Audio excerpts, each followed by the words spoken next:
Hi everyone, I'm Flannery from the Healthy Habits Eating Well on a Budget program here at the Rhode Island Community Food Bank. Welcome back to another Healthy Bite. Summer is here, so you may be tempted to eat some of your meals outdoors. Eating outside can be a great way to enjoy food with friends and family in the sunshine. However, the summer heat means there are a few extra steps we need to take to keep our food safe. Join us for a Healthy Habits picnic as we learn all about summer food safety.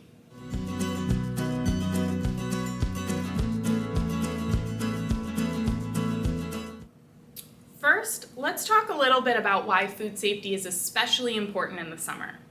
To keep food safe, we need to keep it out of the temperature danger zone, or TDZ. This is where bacteria that can make us sick grows the fastest.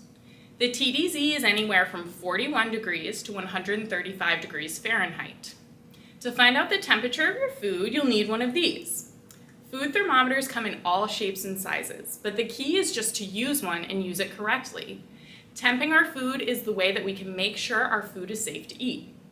But keep in mind that every thermometer works a little bit differently, so take a peek at the user manual before you get started. The first step in temping your food is to find the thickest part of whatever you're taking the temperature of. Then insert the thermometer into the middle of the thickest part. Make sure it is only touching the food and nothing else, as this can cause a false reading. Depending on what type of thermometer you're using, it may take a few seconds to read the temperature, so you'll need to wait until it settles on one number to get the final reading. Different foods need to reach different temperatures to make sure any potentially harmful bacteria is killed. Keeping a chart like this handy in the kitchen can help. Find the link to this temperature guide in the video description below. During the summer, because it's so much warmer, food can fall into the TDZ much faster. Normally, food can sit out for about 4 hours without being reheated or cooled before it becomes unsafe to eat. But when it's warmer than 90 degrees outside, that window shrinks down to just 2 hours. That's why it's especially important to keep our cold food colder than 41 degrees and our hot food hotter than 135 degrees.